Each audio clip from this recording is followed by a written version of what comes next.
Ya, continuemos. Entonces, habíamos dicho que los émbolos son pedazos de trombos formados que viajan hacia la circulación. Pero estos émbolos también pueden ser líquidos o gaseosos. Y hay diferentes tipos de embolia. Entre la más frecuente tenemos la embolia pulmonar, que tiene una incidencia estable y varía con la edad. Puede darse en casos de cirugías, antebrazos, y tiene un alto riesgo de malignidad. El 95% de esto se da por la presencia de trombosis venosa profunda. El trombo se forma a nivel de los miembros inferiores y los embos los viajan hacia arriba y se quedan generalmente a nivel del pulmón. Y según el tamaño pueden ocluir la arteria pulmonar principal, pueden hacer un émbolo en la silla de montar, es decir, a nivel de la aorta, y pueden ir a la microcirculación y hacer eh, infartos más pequeños.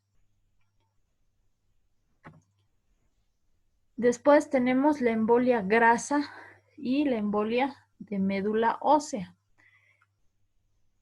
Esto se da cuando los glóbulos de grasa asociados a elementos de la médula ósea o no pueden encontrarse en la circulación intravascular, como se observa en este gráfico, y ir a distintas partes de nuestro organismo. Puede darse en una lesión de la médula ósea o una lesión del tejido adiposo, que hace que los sinusoides se rompan o las vénulas, y entonces la grasa vaya al interior de las arterias. Es muy raro y generalmente se da en lesiones esqueléticas muy graves, por ejemplo, a nivel de fracturas, específicamente las de miembros inferiores o cadera. También puede darse en quemaduras y algunos traumatismos de las partes blandas. La embolia grasa generalmente afecta a lo que es el pulmón. Puede dar un síntoma neurológico en el caso de que afecte cerebro. Puede dar anemia. ¿Por qué? Porque si es de la médula ósea, sí o sí los elementos medulares se van a perder. Y por un tiempo, hasta que esto se regenere, va a haber anemia. Y puede causar una trombocitopenia. Aquí están los síntomas que esta lesión produce, y generalmente esta lesión no es muy frecuente, como ya se les ha dicho, y hay que puede producir los diferentes infartos en las distintas áreas afectadas. Después tenemos la embolia aérea. ¿Cómo se da esta embolia? Es por la presencia de burbujas de gas, donde las masas espumosas obstruyen el flujo normal de las arterias, y generalmente se da en la enfermedad por descompresión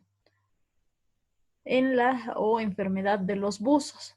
Es porque descienden al fondo del mar. Por lo tanto, como saben, el mar, por su concentración de agua, hace que el gas vaya hacia la superficie. Por lo tanto, en nuestra sangre tenemos disuelta distintas moléculas de gas, desde oxígeno, que es la más abundante, hasta nitrógeno, que son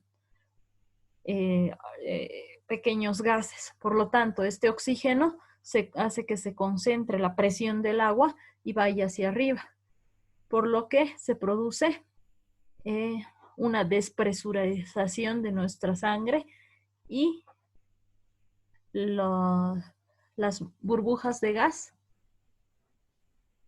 taponan los diferentes vasos sanguíneos y se produce una embolia. ¿Por qué se la denomina embolia? Porque sucede en distintos puntos de nuestra circulación. especialmente en pulmones, y puede causar un edema, hemorragia, atelectasias. ¿Por qué? Porque nuestros pulmones están con la mayor cantidad de lo que es aire. Después tenemos otra complicación que es la embolia por líquido amniótico. Es una complicación, esta por lo general es mortal y se da durante el parto o el posparto, donde el líquido amniótico, por rotura de los diferentes vasos sanguíneos de la placenta o del útero, entra en los vasos sanguíneos arteriales y como no está en su circulación correspondiente, produce diferentes émbolos. ¿Qué es lo que le ocurre a la paciente? Tiene disnea, cianosis y entra en un shock. Y hay distintas alteraciones neurológicas porque generalmente esto va hacia el cerebro. Puede producir la muerte de la paciente, pero es de una incidencia muy rara y de una mortalidad muy amplia. Aquí tenemos un ejemplo histopatológica de una embolia por líquido amniótico con una biopsia pulmonar, donde se observan células escamosas fetales a nivel de la luz de las venas, lo que produce un edema pulmonar, que es generalmente su manifestación clínica más amplia, y una coagulación clínica diseminada.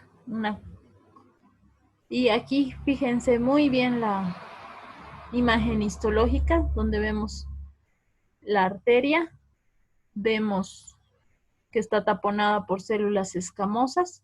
Fíjense, las dos arteriolas, ambas tenemos estos hallazgos. Células escamosas fetales, puede haber lanuga, grasa del vernix o gaseosa y mucina. Así que no se olviden, porque esta imagen puede ser pregunta de examen. Vamos a seguir con lo que es shock. Hay diferentes tipos de shock. Aquí vamos a hablar los aspectos más importantes de cada tipo de shock. Tenemos el shock cardiogénico, que se debe a un bajo gasto cardíaco. ¿Por qué? Porque falla la bomba del miocardio, es decir, el corazón no puede expulsar la cantidad de sangre necesaria para poder nutrir a todo nuestro cuerpo. Y puede haber una lesión anterior, como un infarto de miocardio, puede ser debida a arritmias ventriculares o una compresión extrínseca por un tumor esofágico o un tumor pulmonar, que hace que el flujo de sangre normal no pueda ser bombeado por el corazón hacia nuestro cuerpo. Otro tipo de shock es el shock hipovolémico. Este se debe a un bajo gasto cardíaco. En todas hay bajo gasto cardíaco, pero esta se debe a la pérdida de volumen de plasma o sangre. Este se da generalmente en los accidentes. Hay también en la pérdida de líquido por la presencia de una quemadura masiva en el cuerpo. Entonces, en el shock hipovolémico es cuando disminuye el volumen de la sangre. Por lo tanto, no hay suficientes nutrientes para que nuestro cuerpo trabaje normalmente. Otro tipo de shock es el shock séptico, que se debe a una vasodilatación generalizada, por lo que hay un éstasis sanguíneo a nivel periférico de todo nuestro organismo. Y generalmente es una respuesta inflamatoria sistémica frente a infecciones, pueden ser bacterianas, micóticas o más raramente hacia virus. Entonces, los tres principales tipos de shock son estos: el cardiogénico, hipovolémico y el séptico. Aquí tienen los ejemplos clínicos y los principales mecanismos. Entonces, hemos terminado este tema a grandes rasgos. Ustedes lean lo mejor de su libro Y no se olviden de las imágenes histológicas que se les ha mostrado, que son importantes para su práctica clínica normal y la práctica histopatológica. Empecemos con lo que es hemostasia.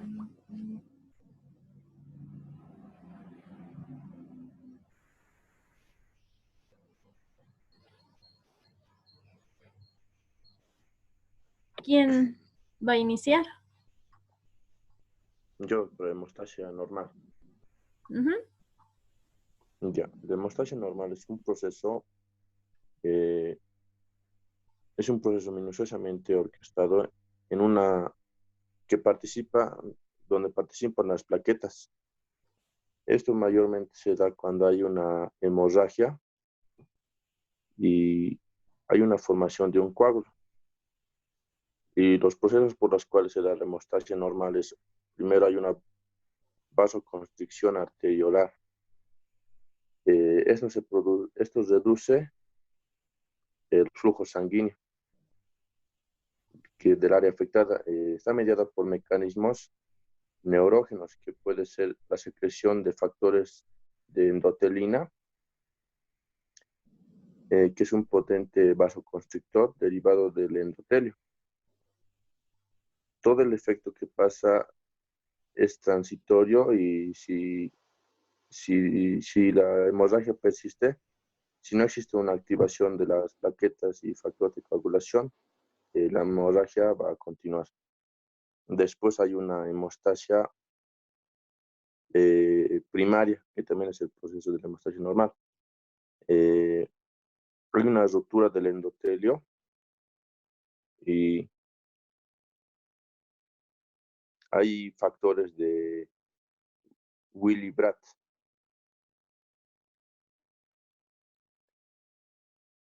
Hay, ¿cómo se dice? Hay una activación de plaquetas. Hay una activación de plaquetas que primero hay una adhesión plaquetaria, después hay un cambio de forma, que es las plaquetas cambian de forma de lemniscos, que son lemniscos pequeños a lemniscos redondeados. Después hay una liberación de gránulos y hay hay un reclutamiento después de plaquetas y de ahí se agrega el tapón hemostático. Después hay una hemostasia secundaria donde hay un factor tisular, hay una disposición de fibrina donde los factores tisulares, el factor 7, activa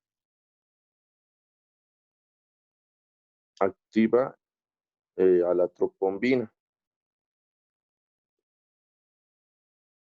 y hay una polimeración de fibrina y después existe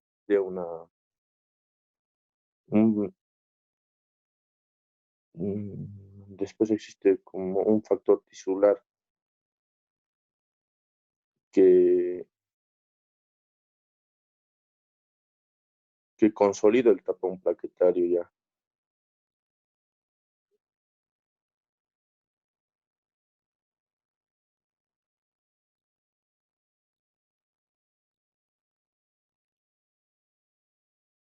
Eso sería, doctora, lo que podría entender.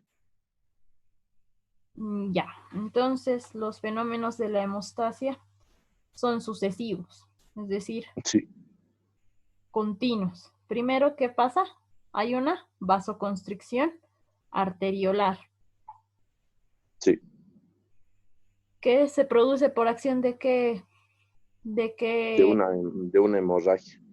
ya, obviamente hay hemorragia. En nuestro cuerpo la primera forma de corregir esa hemorragia es una vasoconstricción, es decir, que no vaya mucho flujo sanguíneo por esa parte. ¿Por qué?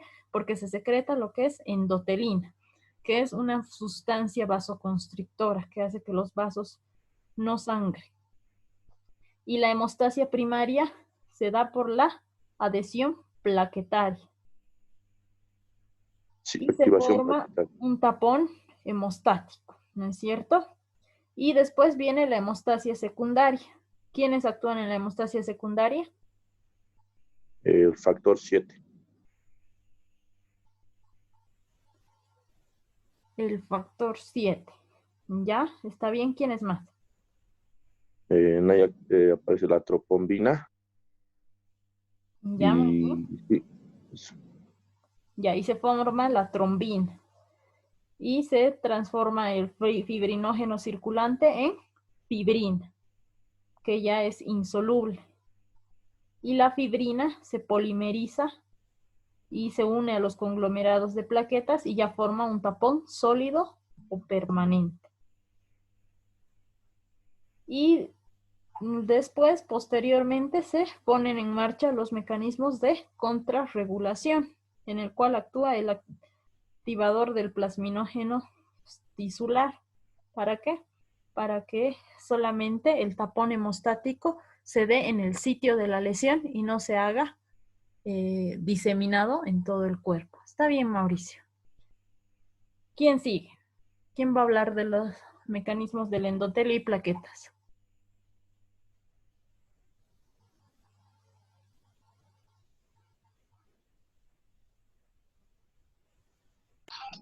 Creo que soy yo, doctora. ¿Ya? Explícanos algo. Ya. Bueno, eh, hay diferentes mecanismos del endotelio en el tono vascular. Bueno, dice que hay el óxido. Eh, mm, bueno, hay mecanismos que regulan el tono vascular, hay también mecanismos que activan en en la regulación del sistema de coagulación. A lo que nos estamos enfocando es en el sistema de coagulación, ¿no ve, doctora? Eso no he tenido muy entendido. Sí, estamos hablando de lo que es la coagulación normal. Ah, ya. Entonces, el inicio de la coagulación de la endotelial actúa el factor tisular o el TFE, el TF, mejor dicho, y a través a través de inhibidores, a través de inhibidores de serinoproteasa, como la antitrombina y el factor 2 de la heparina. También el inhibidor del camino de factor tisular. Y esos son los tres inhibidores eh, que actúan en el rol de la coagulación del sistema de coagulación endotelial. Entonces, la generación de trombina es regulada por un conjunto de inhibidores, o sea, fisiológicos. A esos tres se refiere y en sus tres formas aferentes sería, como lo estaba diciendo, inhibidor de serinoproteasa y sistema de la proteína y inhibidor de camino de factor tisular. Entonces, en el primero de inhibidores de serinoproteasas, dice que la matriz rodea el endotelio contiene heparan, sulfato, análogo fisiológico de la heparina. Entonces, el glicosaminoglucanos relacionados con estos son que promueven la actividad de trombina. El sistema de proteína expresa trombo, trom, trombomodulina, eh, que dice que es que el cofactor de la PC. Son términos que no he podido entender. Y también el último inhibidor del camino del factor tisular. Este inhibidor tipo es sintetizado por la célula endotelial. Entonces, eh, eso es lo que he podido, nomás un poquito, son términos medio químicos, doctora, no sé si estoy bien. Ya está bien, tienes que practicar la terminología porque sí o sí la vas a utilizar en algún momento. Así que lo van a leer con más calma y después les voy a dar una tarea para que la hagan.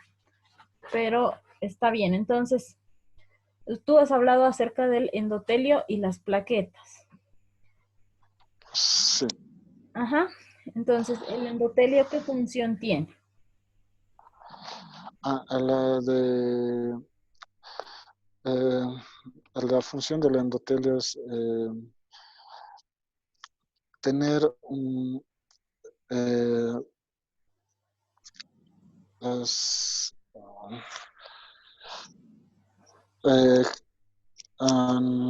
son a lo que sé, son pequeñas vénulas endoteliales que actúan como vasodilatadoras y también eh, regulan el tono vascular, también ayudan a liberar sustancias Ya, vasodilatadoras como vasoconstrictoras. ya, el endotelio es muy importante. ¿Por qué? Porque tiene tres funciones. Tiene funciones antiplaquetarias que normalmente está desempeñando. ¿Para qué? Para que no ocurra lo que es un trombo. Normalmente está regulando con distintas sustancias para que no se produzca una agregación plaquetaria. Después tiene sustancias anticoagulantes que va produciendo normalmente y también produce sustancias procoagulantes. Es decir, que una vez que este se haya lesionado, va a producir sustancias que hagan que se coagule la sangre. También tiene sustancias fibrinolíticas, es decir, que una vez que ha pasado el peligro, hace que ese trombo se disuelva y se recanalice el vaso. Entonces hace un equilibrio en lo que es la hemostasia, para que no haya una trombosis diseminada y tampoco haya un daño por hemorragia. Las plaquetas. Las plaquetas desempeñan un papel esencial en la hemostasia normal y en la trombosis. ¿Por qué? Porque si se produce una lesión vascular, las plaquetas se ponen en contacto con los componentes de la matriz extracelular y hacen distintos mecanismos que van desde la adhesión, después la secreción de sus granulaciones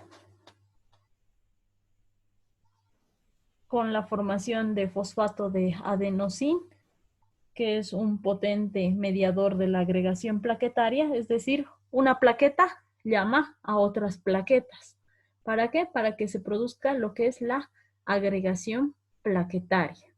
Entonces, entre ellas se conectan, ¿para qué? Para formar lo que es un coágulo. Ahora,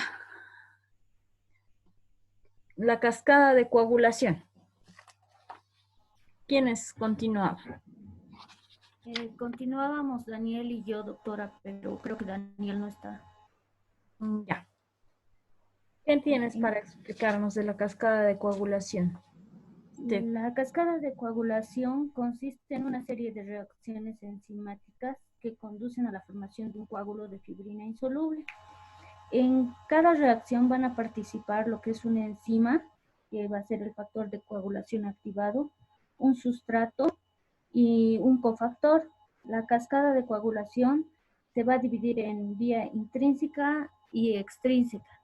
La vía extrínseca va a ser más rápida, va a durar en activarse segundos y la intrínseca minutos. La vía extrínseca se va a producir cuando la sangre entre en contacto con tejidos lesionados. Se va a generar rápidamente lo que es el factor 10 activado. En este caso, la activación de la proenzima 10 es mediada por el complejo formado por el factor 7, el calcio y el factor tisular. La vía extrínseca, como habíamos dicho, es más rápida. su función es generar trombina, que es el más importante de los factores de coagulación. Sus distintas actividades controlan diversos aspectos de la hemostasia, contribuyen al nexo entre la coagulación y la inflamación. También se dice que actúa en la reparación. En la vía intrínseca se produce más lento que la extrínseca. El proceso en esta vía desencadena cuando la sangre entra en contacto con una superficie extraña. Ambas van a terminar en lo que es una vía final común. Llegando al punto en que se activa el factor X, ambas vías van a confluir en la llamada vía común. Termina con la conversión de fibrinógeno en fibrina y el entrecruzamiento o puentes cruzados covalentes en la fibrina. La trombina también va a hacer lo que es la activación plaquetaria. Gracias a su capacidad de activar los receptores activados por proteasas, va a activar lo que es la función de las plaquetas en la coagulación. También va a tener efectos proinflamatorios. Se cree que media efectos proinflamatorios que contribuyen a la reparación tisular y la angiogenia. También va a tener efectos anticoagulantes. La trombina pasa de ser procoagulante a anticoagulante. Al contactar con un endotelio normal, impide que el coágulo se extienda más allá de la zona de lesión vascular. También vamos a decir que los déficits de factores 5, 7, 8, 9 y 10 se van a asociar a lo que son los trastornos hemorrágicos moderados o graves. La carencia de protrombina es incompatible con la vida. El déficit de factor 11 se asocia a hemorragias leves. Déficit de factor 12 no presentan hemorragias, sin embargo, son susceptibles a que se les presenten trombosis. Eso sería, doctor.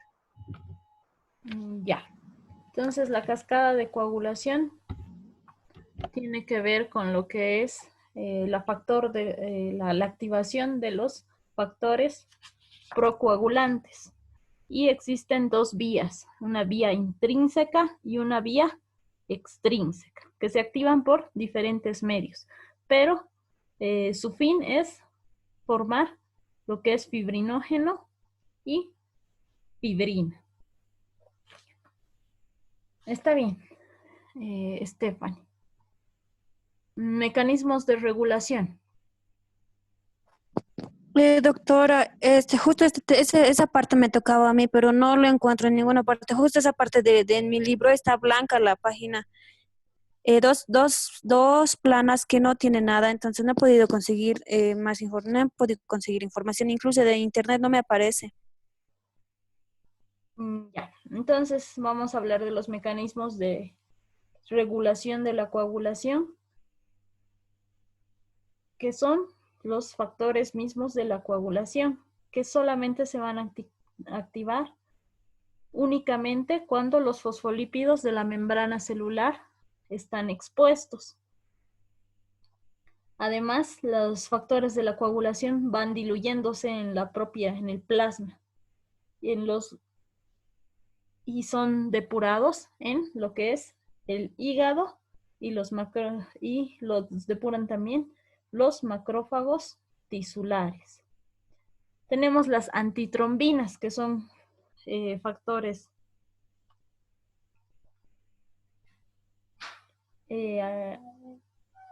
anticoagulantes, que son moléculas afines a lo que es la heparina y se encuentran en el endotelio.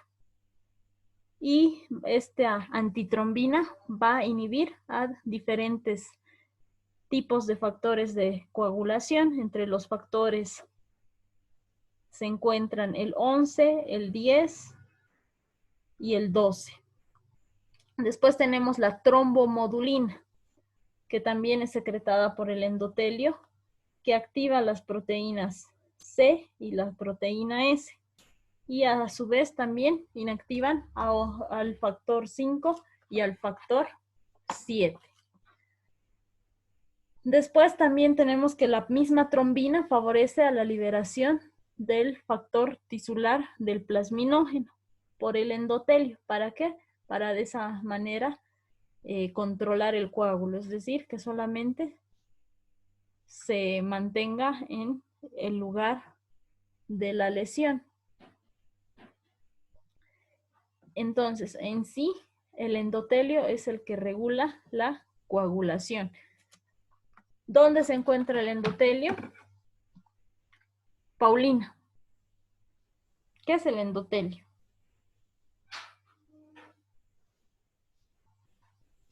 Es la que regula también, actúa como antiplaquetarias, ayuda a la coagulación. Ya, muy bien, pero ¿dónde se encuentra? ¿Qué es el endotelio?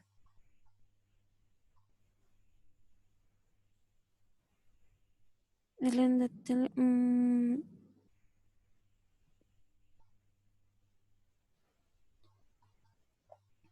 El endotelio es la capa histológica de células epiteliales planas que recubre el interior de los vasos sanguíneos.